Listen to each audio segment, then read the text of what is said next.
Welcome to Business Innovators Radio, featuring industry influencers and trendsetters sharing proven strategies to help you build a better life right now. Hi, this is Tammy Patzer, and I'm really excited to introduce today's guest, Jessica Rhodes. Jessica is the founder and CEO of InterviewConnections.com, the premier guest booking agency for podcasters and guest experts. And she is the acclaimed author of Interview Connections, Rock the Podcast from Both Sides of the Mic. Jessica is the host of Interview Connections TV, where each week she helps her viewers rock the podcast from both sides of the mic. She hosts and co-hosts 3 podcasts: Roads to Success, The Podcast Producers, and The Parenting Roads. The Podcast Producers was selected by Apple as a How to Podcast show in iTunes, and also has been included in the syllabus for a course about podcasting and audio journalism at Western University in Ontario, Canada.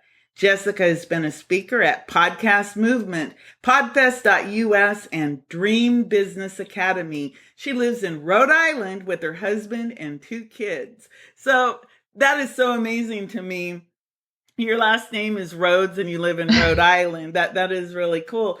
So Jessica, I'm going to just really put you on the spot right away. Number 1, tell me more about the people you help and the biggest benefits of being a podcast host. Well, Tammy, thank you. First, thank you so much for having me on your show. It's really happy for any opportunity to talk about podcasting. The biggest, the people I help, I work with entrepreneurs and small business owners to leverage the power of podcasting to grow their business. And the biggest benefit and what people get out of podcasting as a business owner is the strategy of content marketing. So there's a couple different ways to attract leads to your business and grow your business. There's obviously paid advertising, where you're putting your product or service right in front of people and showing them what you do and how they can buy it. And then there's content marketing, where you are giving valuable information for free to help people. And if you give them a lot of valuable information, they'll be attracted to you. They'll want to know more. They'll see you as a resource and an authority figure in your niche. And then they will be more likely to buy what you sell because you have provided so much value to them. So when you are a podcaster and you have your own show where you are delivering free, valuable information on a regular basis, weekly or monthly, however often you are putting out episodes, you are putting out value in the marketplace and attracting people to you. People see you as that authority figure. As soon as you host a podcast in your niche, if no other information is given about you, people automatically assume you're somewhat of an expert in it. So it really gives you a leg up on your competition. And then the other benefits are the networking that goes on with podcasting. So obviously a lot of podcasts are interview based, and it's amazing because hosts and guests get to know each other. And when you interview people, you basically have a free 30 to 60 minute interview conversation with that person. And a lot can come out of those interviews. I've seen people walk away from interviews with joint venture partners, with just good friends. It's always nice to just come out with people that you really click with. And then you can also obviously have leads generated from those interviews, because when you're on somebody else's podcast or when you bring on a guest to your podcast, there's a whole new audience being exposed to you. So let's just say you're a host of a podcast and you bring on a guest and they share the show with their audience. You are going to be getting exposure to the people that follow them but don't necessarily know you yet. And then when you're a guest on a podcast, you are going in front of a whole new audience of people that most likely don't know who you are. And if they like you, they might come and listen to your podcast or follow your blog or opt into your email list. And then that is leading them down the sales funnel of eventually working with you in your business. Wow, that just proves my point. You can do so many things, and just the fact that you're a host of a podcast elevates your status, and people will see you as, just like you said, as an expert. So, Mhm. what is one or two of your biggest tips for how to really rock a podcast? And this can be either as a guest or a host. Yeah, absolutely. Well, first, I want to piggyback off of one thing that you said there. When you host a podcast, very important to remember this, you own media. Like when you have a podcast, that is a form of media. You are now a member of the media, everyone. And you didn't need to go to journalism school. So, Yeah, I it's did, and it's a long haul. Exactly. And yeah, not to downplay journalism school because there's a lot you can definitely learn from professional broadcasts. But when you start a podcast, you now own that media. And that is a powerful thing because you can really grow an audience. I see podcasters now going into conferences with a free media pass because they have a microphone, they have an audience. So it is very, very powerful to own your own media. Couple of my biggest tips on how to rock the podcast as a host and a guest is to focus, number one, on the value and making the other person look good. So let's talk about when you're a host. Now, when your number one goal and the number one thing you focus on is making the guest look good, that is what is going to make that show really great for the guest. A lot of podcasters, they get their panties in a bunch because their guests don't share the show. They're like, my guests aren't sharing the show. I'm so angry. And usually that's because you didn't make it a good experience for them. And podcasters are not good, or guests aren't going to take the time and the energy to share your show when you were not a good host. Like I always make the analogy of going to a dinner party or just going over to somebody's house for dinner.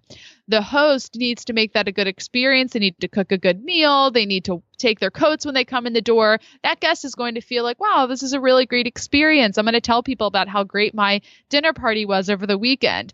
But if they say, oh, you got to clean the dishes, and they make them feel all uncomfortable, they're going to want to run and never go back. You ever see the dinner party episode of The Office? When Jan and Michael make everyone feel so uncomfortable, they're coming up with excuses why they have to leave. It's the same thing on a podcast. As a host, if you make that experience really bad and uncomfortable for the guest, they will not want to talk about your show, or they'll talk about your show in a bad light. I've seen that. There was one of my friends was on a podcast and the host made a comment that came off as a little racist. She probably didn't think so, but it was an offensive comment. And number one, that guest certainly didn't share the show. And number two, she's now telling people, hey, that person over there, they said this. I was so uncomfortable. So now people are seeing that person in a bad light. So you really have to make sure the experience is positive for the guest. And then also making the guest look good. Focus on what they are promoting. Like just to give people behind the scenes of how Tammy and I got connected. Tammy is on my email list and I have a book coming out in January. And so I sent to my list, I said, hi, I'm launching my book. And if anybody would like to interview me, I would love to be on your show. And she graciously invited me onto her podcast. And because she's asking me great questions and giving me the opportunity to talk about my book, guess what? I'm going to share this episode with my community. So it's not, rocket science. You just have to be a giver and help the other person. And so if you just flip that, when you're a guest on a podcast, you want to make that host look good. Number one, by delivering value to their show, delivering great information. If the host is giving you opportunity to talk about your product, your book, great, but don't try to initiate a whole bunch of pitching and selling. You're there to provide value, give really good information, make that host look good, and make this an episode that they're going to want to promote more than their other episodes. So it's all about providing value. Wow, I'm really excited because I actually have a community of podcast hosts I posted, I'm interviewing Jessica Rhodes today, watch for it. And it's like ping, ping, ping, ping, when is it going to be live? And it's like, well, I'm just recording it today. So as soon as possible. That's awesome. But I even had several of them send me questions. Oh, no way. That's awesome. That they want to know. And One of the things that you've talked about are one sheets. Can you Yeah. talk a little bit about the value of a one sheet, what it is, and what are some of the components it should have? Yeah. Yeah. And so I want to talk about what a one sheet is, why you need it. And this is a good transition from your last question of, how to rock the podcast as a guest and a host. And, one of my other tips for how to rock the podcast is to make it really easy for the other person and vice versa. So by having a one sheet, you are making the host's job easy because you're giving them everything they need to be prepared for an interview with you. And then before the interview is booked, by having a one sheet, you are making it easy for that host to say yes to interviewing you. So what is a one sheet? It's a PDF branded document. So it's got your photo, your logo, nice colors. It's visually appealing. And the copy, it has your bio, and the bio needs to be in third person because you need to make it easy for the person, the host, to read it to introduce you to the show. So your bio in third person. It should have some interview topics and interview questions. So what are the difference? Well, the interview topics are bullet point, more broader topics. So like podcasting to leverage your business. That's more of a broader topic. And then the specific interview questions. What is a one sheet? So something more specific that they could actually read to ask you. And this way, when you are being pitched to a podcaster, they can see this and immediately start to envision, okay, what might we talk about? Because some people say, I'd be a great guest and this is what I do. And it's like, well, what would I ask you? What would the interview be about? And so that really helps because it's one thing to raise your hand and say, I'd be a great guest, but it's like you have to communicate to the podcaster what value you're going to deliver to their audience and how is that applicable. So the one sheet does that, and then also having your contact info on there. So relevant websites, social media links, Skype name. Most interviews are being, done on Skype. So having that Skype name right there. It's like you ever search for someone's name and then a million Skype contacts. I'm like, I don't know which one they are. So having your Skype name on your one sheet. And then I have a one sheet, and then I also have everything that's on my one sheet plus more on my press page. So it's an easy URL that I can just send people to. In addition to all that copy on my press page, I also have links to other interviews I've done, because by listening to other interviews that the guest has done, you can get some ideas of questions, or you can hear certain questions they're always asked, and maybe you want to ask different ones. So having links to your other interviews is helpful. And then I also have a link on my press page to a Dropbox folder with my headshots. So a podcaster can go in and choose whichever headshot they want to use for their show notes page. And then some photos, like I'm speaking at Social Media Marketing World, so I have the kind of promotional graphic of me speaking. And that way, if somebody lands on my website, they can basically see right there, oh, wow, she'd be a good guest. And maybe they would request me because I'm giving them all the information. So that's just another tip. If you want to be interviewed, put all that information out there on your website. So if somebody does come to your blog and see your podcast and they look at your about section and see all that, they can think, oh, wow, they're probably open to being interviewed. So I'll email and ask them if they want to be on my show. That's really good, because I did go to your website and I did go to your press page, and I literally copied and pasted your introduction so that I could use that. I looked at your topics and your questions, and I said, okay, I like those, but I'm going to have some of my own too. Exactly. And that made it really easy to prepare. And it was not difficult or hard. It was just pop, pop, pop. And I also looked through, just like what you said, I looked at your videos, I looked at some of your blogs, and I said, oh, I'm going to have to go back and check that out, because there was so much really solid information there. It was like, oh my goodness, I have to send people here, because it was just 100% solid information. So I have a bunch of people who are going to be show hosts with me on my network. And I've got a couple questions, and I always wonder, when you're just starting a podcast and people coming from the traditional media, people go, well, what are your numbers? Who is your audience? And you're like, well, it isn't even on the air yet. So what is the answer? How do you tell people about what's important when you don't have any numbers?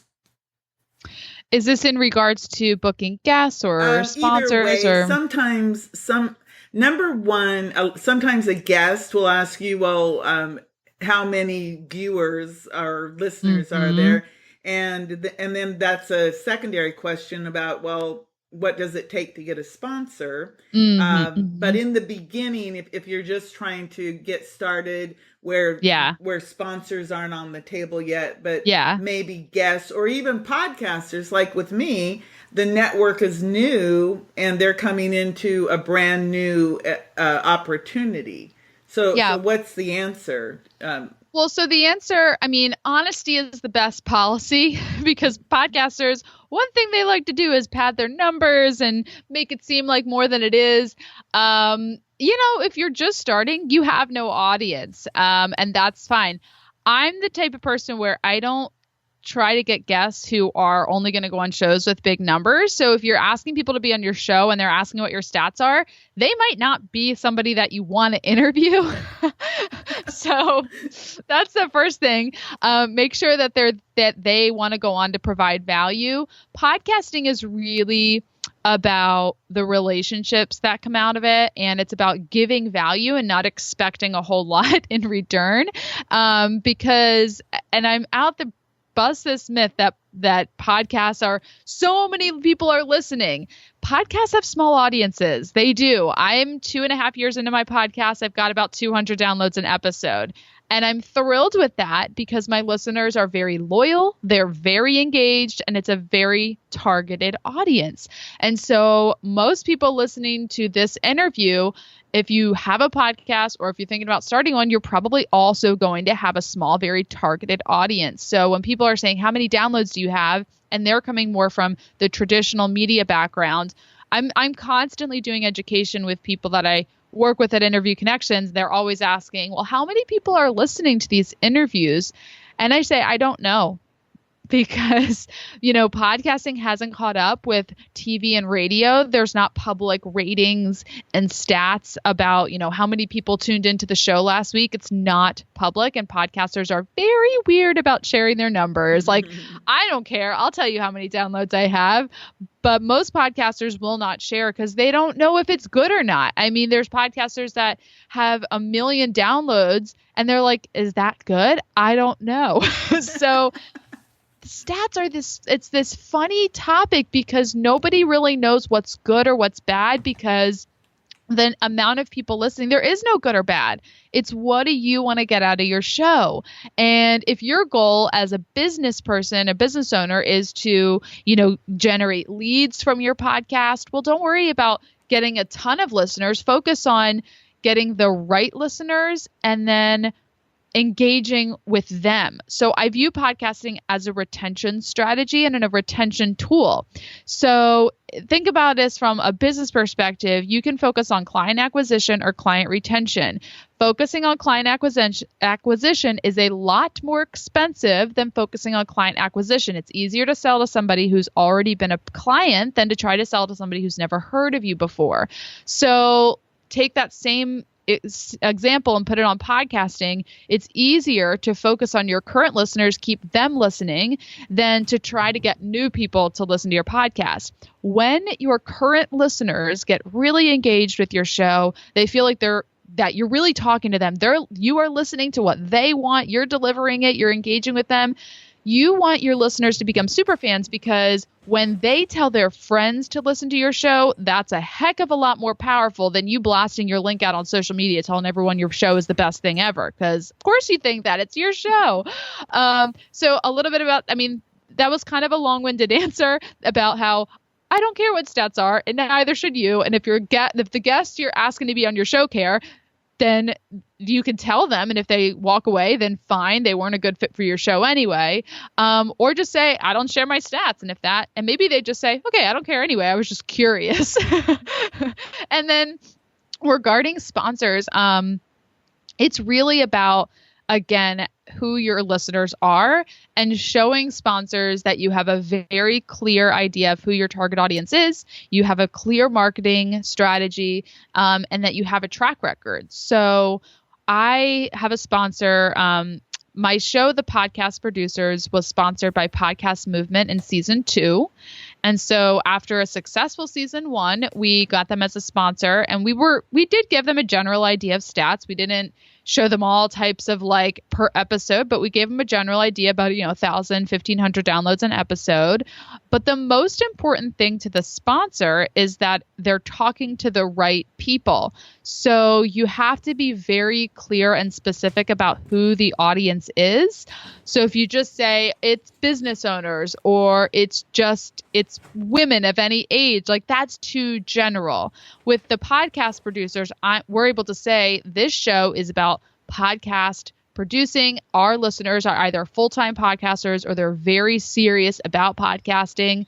So that's how we got Shure Microphones to sponsor season 3, is because Shure Microphones wants to reach serious podcast producers, and we have clearly demonstrated that's exactly who's listening to our show. So I think I answered your question and gave probably more. So yes, you answered it very well. So number one, if somebody's all worried about the numbers, they probably are not a right fit for a podcast in the first place, because again, if you're actually using your podcast and you have it on iTunes, iHeartRadio, Stitcher, Spreaker, SoundCloud, well, you have the opportunity for people to find you all over the place. So you may not have accurate numbers anyway. So I think that's really a good example. And then with the sponsors, like you said, is there a magic number when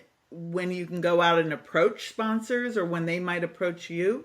No, there really isn't. I mean, you can approach sponsors at any time. I know podcasters who got sponsors before they even launched. My client, Luann Nigera, hosts a well-designed business podcast, and her target audience are interior designers. So she's talking about, growing your interior design business. And she had a great sponsor before she launched the show.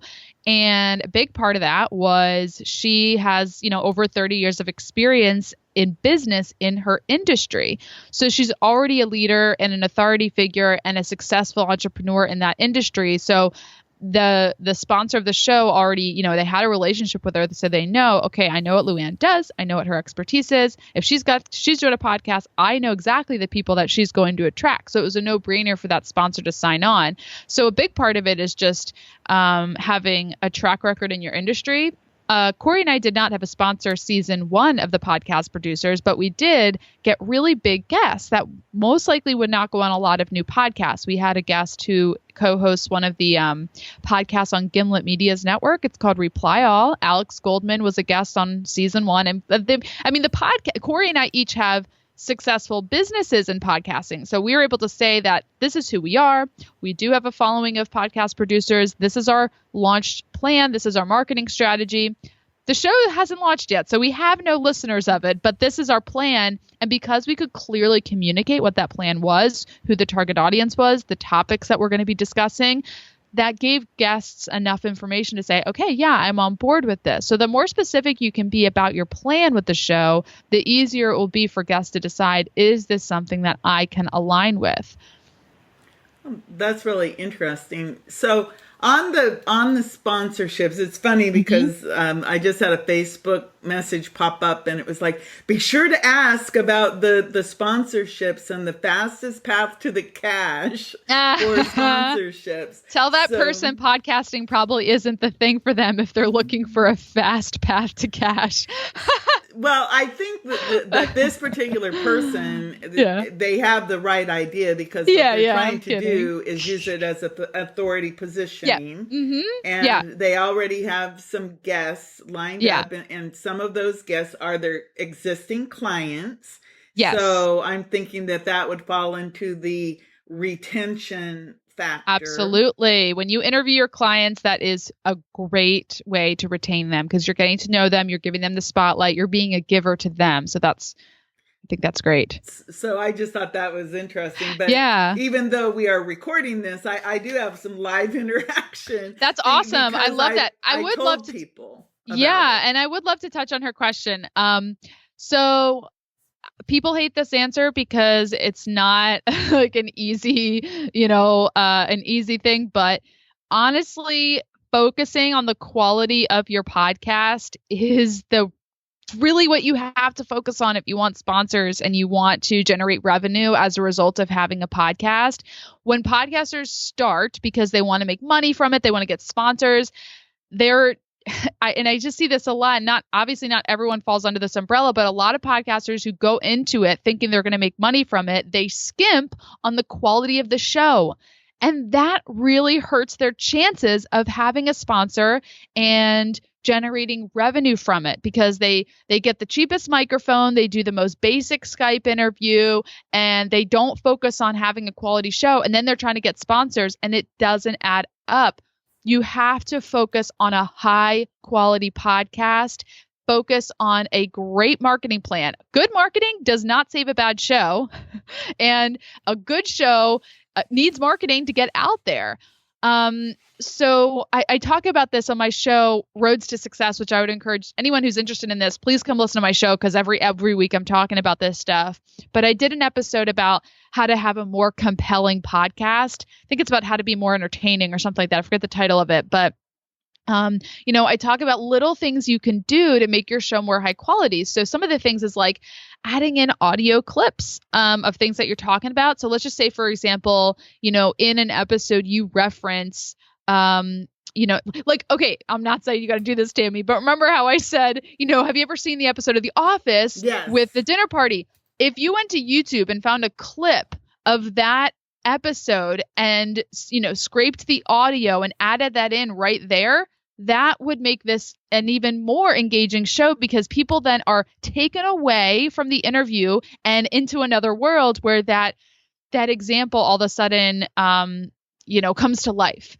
So that's one thing that I do a little bit on my show is I'll grab audio clips. If I talk about somebody else's show, I might grab an audio clip from their show. And I always ask for permission if I use somebody else's podcast audio. I say, hey, can I use a clip of this, episode? I did that with Dave Jackson's show. He did an episode where the content was really relevant to what I was talking about. I said, hey, Dave, can I use a little clip of your show? He's like, absolutely. Because I'm obviously going to be plugging his show and all that stuff.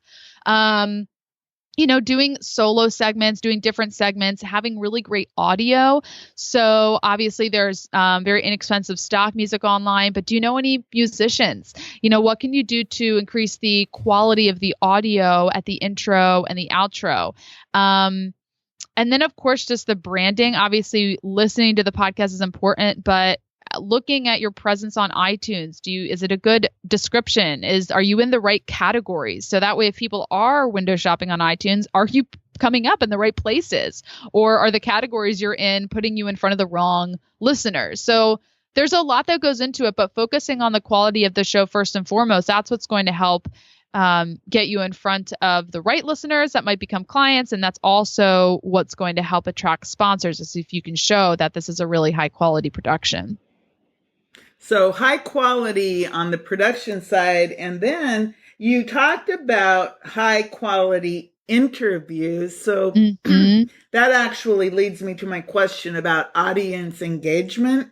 Yeah. And what types of questions should you be asking people so that you do have a quality, I call it a conversation, because the way I see the podcast is people are like, if we were sitting in a restaurant talking, people would be like leaning in going, yes, oh, wow, that's interesting. Yes. Yes. That's always exciting to me. So how do you develop your concept of how do you ask the right questions so that it's not like different every single time, so that you can actually control your show in some ways? So what I've been doing with my show and what I tend to teach is having topics drive the podcast rather than having different guests drive the podcast. So with my show, Roads to Success, for a year and a half, I did every week was a different guest, a different interview, somebody in business or marketing. And, there was an episode about having an online team, episodes about social media marketing, backlinks. I mean, it just was all across the board in terms of business topics. And it was driven by whatever that guest's expertise was. And then I switched it, and then I did solo episodes. And I realized if my show is driven by the topic of podcasting, then I can have guests on the show that support those topics. So I'll have people that pitch me and say, hey, I'd love to be on Roads to Success. I'm an expert in music marketing, or I'm an expert in online business. That's fine. But what is the angle that you can talk about that is applicable to what my listeners are tuning into Roads to Success for? People listen to my show to learn about being a guest on podcasts, hosting a podcast. So I will ask somebody, what is the angle you can take that will support the topics of the show? So I think that's first, knowing what topics you want to teach and having the guest come on and be relevant to what your podcast is about. And then I am not a big fan of show flows, like having the same questions for every guest, because I definitely think that makes it feel really scripted, and a lot of questions might not be applicable to every single guest. So that really holds you back. I did an episode about how improv can make you a better podcaster. Now, improv is something that you learn in acting, and it's where, you're given a situation and you just make up the story. There's no script. And one of the general rules is you never say no. It's yes and. So you roll with it. And ever since I really took my podcast with that approach of, from the standpoint of improv, it really forces you, number one, to listen really closely. Because when you're interviewing, you don't have a lot of questions prepared. You're forced to listen and ask follow-up questions based on what the guest said. And if you're not listening close enough, you might ask your question and then they answer. And then you're like, oh, well, what do I ask now? Well, if you were at dinner with them and you were just talking, you would probably have something to say back to them because you're there talking with them. So do it like that. So it's good to have a list of questions prepared for that guest, because it does give you somewhat of a skeleton to the conversation. But definitely asking follow-up questions is a big part of making it conversational. And then lastly, showing that you're genuinely interested in the topic and the guest. Like, if you are genuinely curious about that guest and what they talk about, it's going to come through, and it's going to make it a more interesting interview, because listeners can hear it if you're bored. They can hear it in your voice if you're just like, all right, on to the next question. So really show that you are interested and curious about what they have to say. Well, my problem with you is that I know that you have the answers to so many questions, and we just don't have the time to do every little thing that I want to know about. So if somebody is, if you read the news, and there was an article that just came out the other day, and it was Advertising Age, talking about podcasting for 2017 and how it's exploding and everything. And I know you know that. And of course, I used that and I said, hey, why should you listen to Tammy? Read this. So tell me, where do you see podcasting for business? Because most of the people who are either guests on podcasts are professionals, entrepreneurs, or they're hosting because they see it as a way, again, to create that expert authority and positioning to attract new people. What do you think is the biggest thing podcasting is going to do for people today and in the future? I see. Yeah. I mean, we've talked a lot about the business benefits, and podcasting is the one marketing strategy that I think it's different, because it's the one marketing strategy that when a lot of business owners start using it, they realize that they actually enjoy it and find some, passion in their show. And so it becomes more of, this is something I do for my business and something that they're really proud of. And I think that's the difference. I'm seeing that with a lot of business owners. In fact, my client, Lindsay Anderson, she hosts the Traffic and Leads podcast, and she's been doing her, interview show for a while. And she's like, I have a podcast. It's great. I have people on it. I do it. I'm fine with it. But I want it to be something I'm actually proud to tell people about, and not just, this is my podcast and these are the topics I cover. And that's really what I see is that podcasters, business owners who are podcasting, they're really embracing the medium as a creative expression of what they have to say.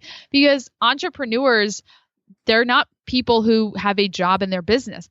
It's their baby. Like what they do in their business is something that they not only make money doing, but they are passionate about. And so when you can really communicate your passion for something through your voice in a very unique way. Now, of course, writers can probably communicate their passion much better in a blog, and that is why we have all these different ways to communicate. We've got the written form, we've got videos. You can probably tell I'm somewhat of a video person because I'm over here like moving my hands as I talk.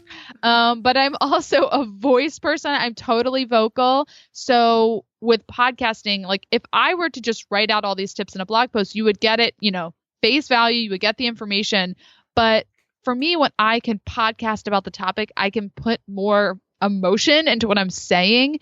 And that just doesn't get across in the written form.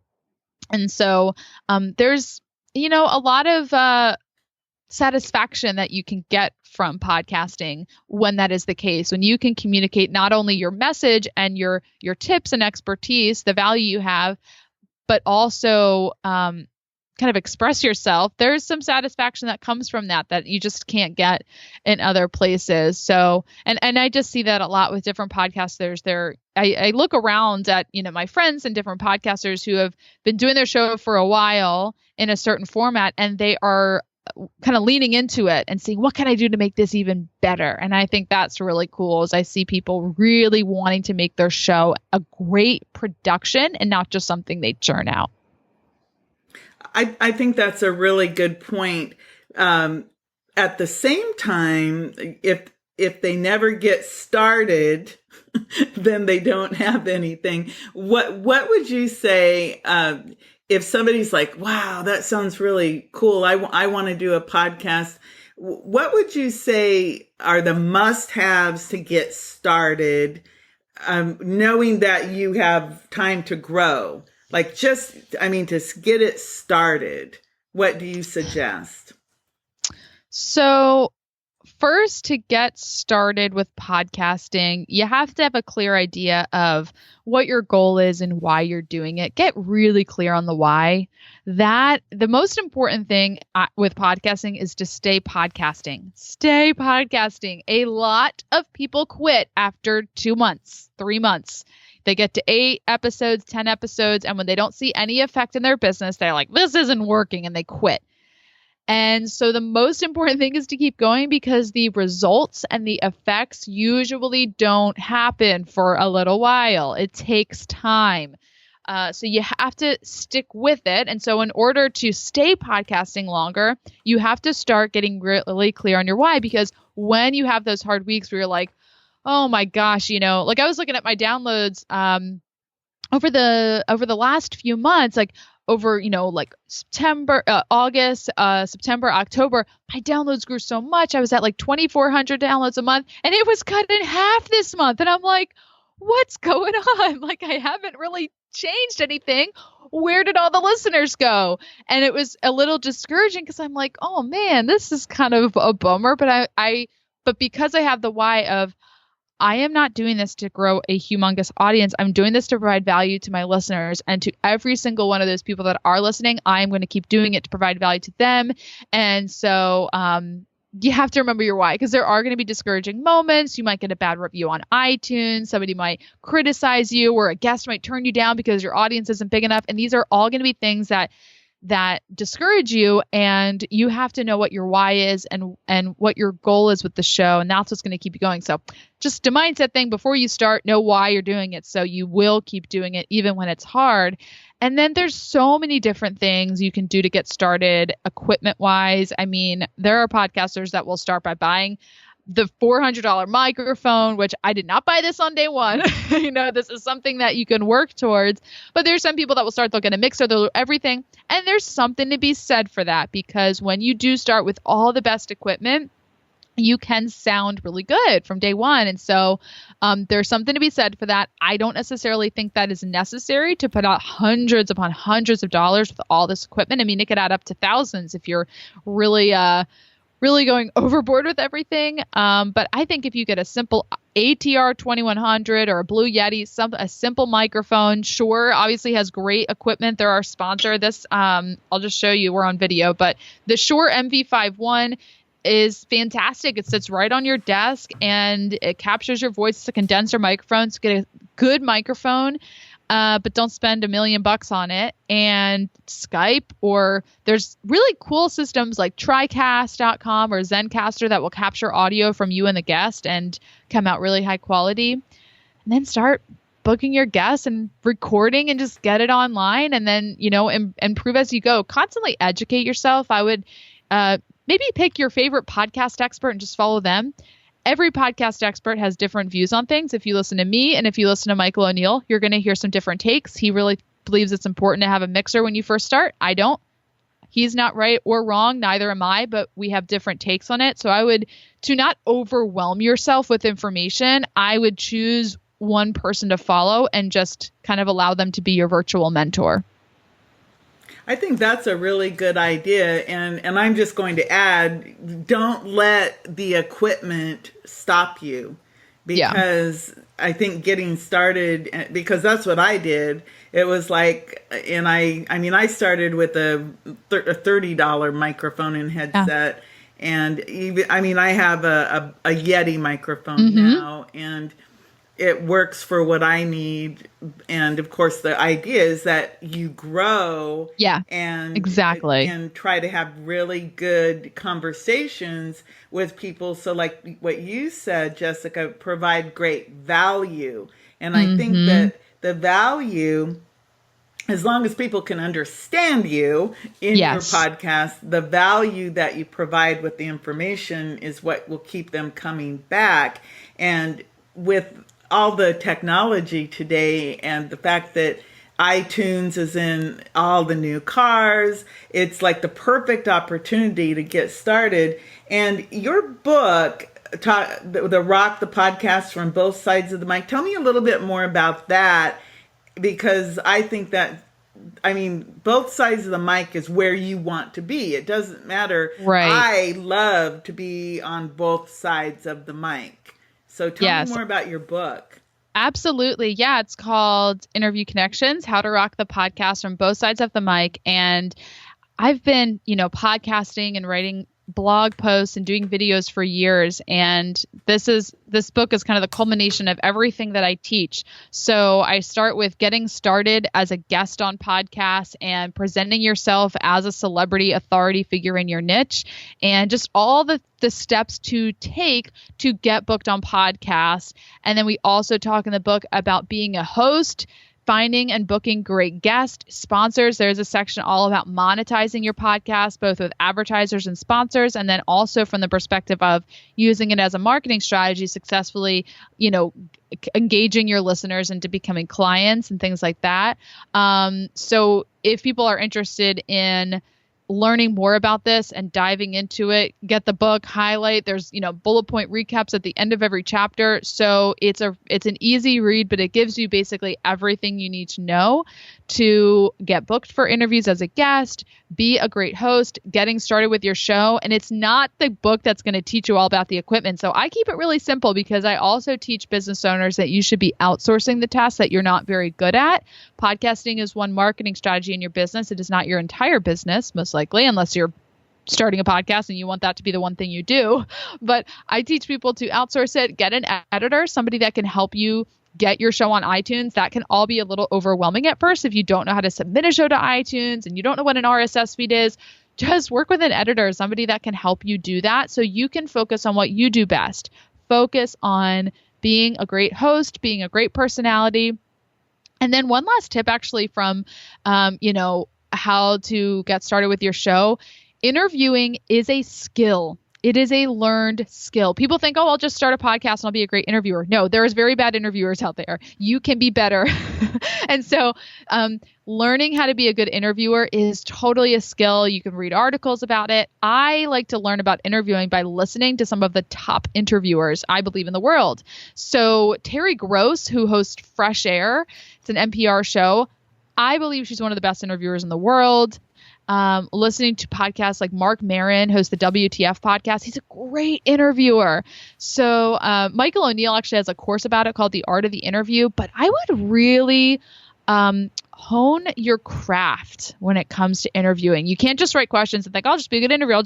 I'll just ask questions. There's a lot that goes into being a good interviewer. So I would really look at this as an opportunity to develop a new skill and be really good at it. So all that and more in my book. And I would love to, I want to tell people that you can get it for free, hard copy. I just charge shipping and handling. So it's like $7 or less for shipping and handling, but I'll send it to you. It launches on January 30th. So it'll be at interviewconnectionsbook.com. Perfect. Interviewconnectionsbook.com.